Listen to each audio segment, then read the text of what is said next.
and welcome back. Today I will be reviewing No Strings Attached by another popular 90s boy band, NSYNC.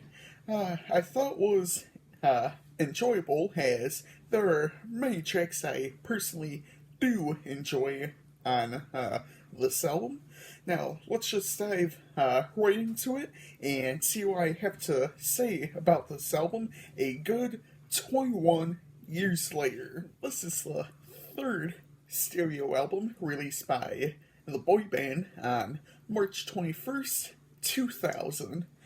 It just celebrated its 20th anniversary last year in 2020. If you're, watching this, who knows, 2022, 2023, whatever the year may be.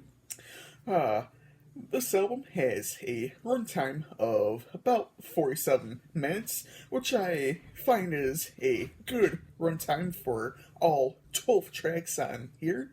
It also includes the singles Bye Bye Bye, I'll Never Stop, It's Gonna Be Me, and This I Promise You. In this album, the boys want to incorporate pop and a little bit of an R&B sound to it as well.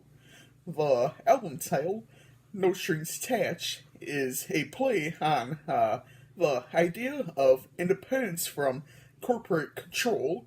The band separated from their management company, Transcontinental, and their label, RCA Records, and I believe this was like 98, 99, somewhere in there, as, I was looking this information up. It was produced by NSYNC members Justin Timberlake and JC Chases. I hope I said that right, but I know you guys are probably gonna say something if I mispronounce it, as I'm not, good with, saying names if I, don't know how they're pronounced.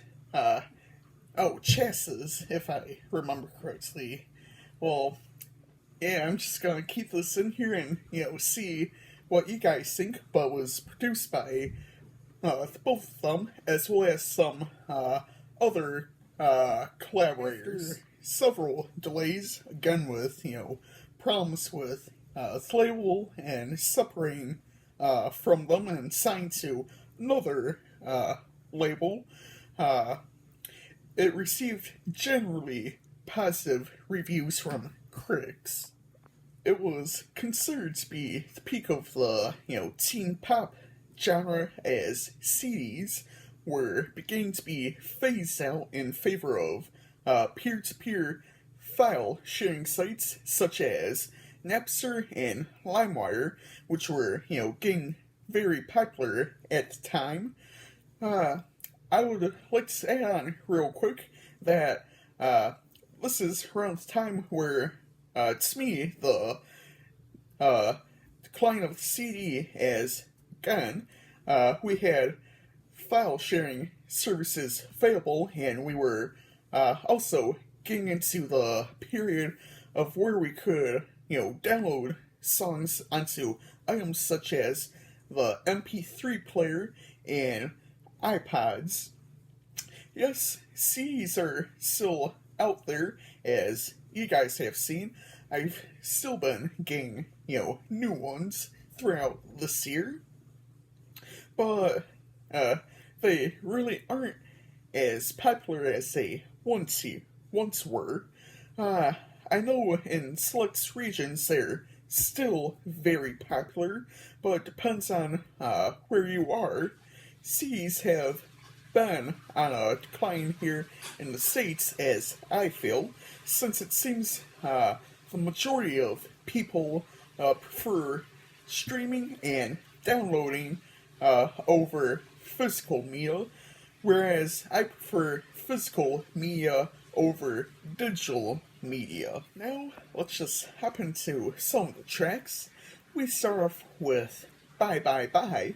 This track has more of an R&B style to it, as it was influenced by Destiny's Child, I thought was an enjoyable track to start us off. Lyrically, it points at the end of a relationship as well as taking shots at the group's separation from manager Lou Pearlman and RCA Records. I loved all their voices throughout this track, though. It's Gonna Be Me is our next track. Yeah, let's just forget the meme for a second, but, if you want, I'll go ahead and throw it in here real quick. Yeah, it's gonna be May. This is one of my favorites here, mainly because of its catchy beat with the drums and piano.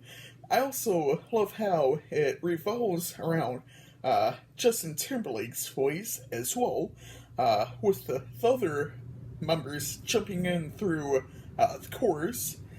The word me is supposed to be an intonation of how the Backstreet Boys pronounce baby in one of their earlier tracks, as this track, as well as the Backstreet Boys track, were both made with Max Martin.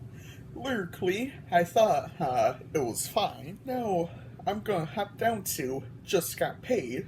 It's not a bad song, but I wouldn't say it's one of my personal favorites here on the album.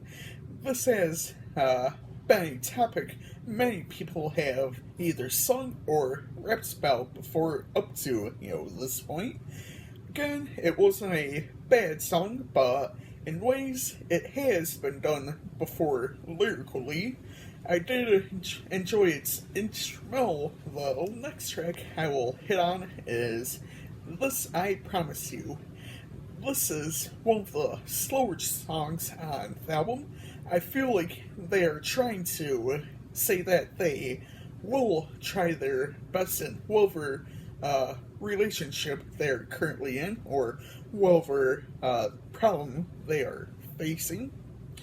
They will make them feel welcomed and important. They will do whatever it takes.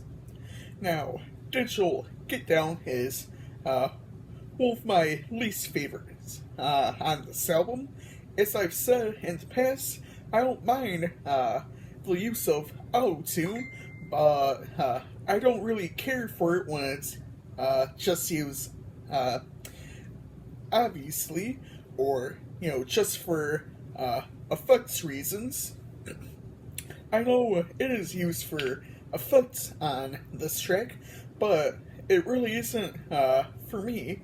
Overall, it was kind of a decent track besides that fact. Well, Stop Loving You is another slow song on here. It is yet another decent track, to me at least.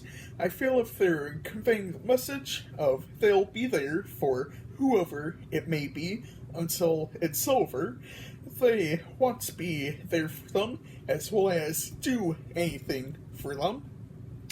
Now, I will finish us off with I Thought She Knew, which closes out the album for us. Lyrically, it seems like a breakup.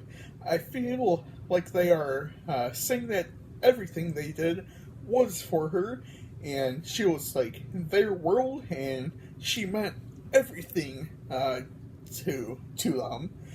They tried their best, but some of it may not have been good enough. Today, I will be giving this album a 4L5.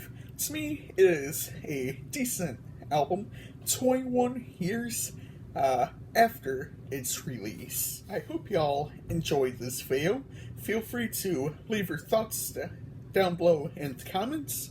Tomorrow, I will be reviewing An Evening with Silk Sonic by Silk Sonic.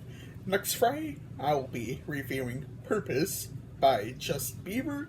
And next Saturday, I will be doing Tickets to My Downfall by Machine Gun Kelly.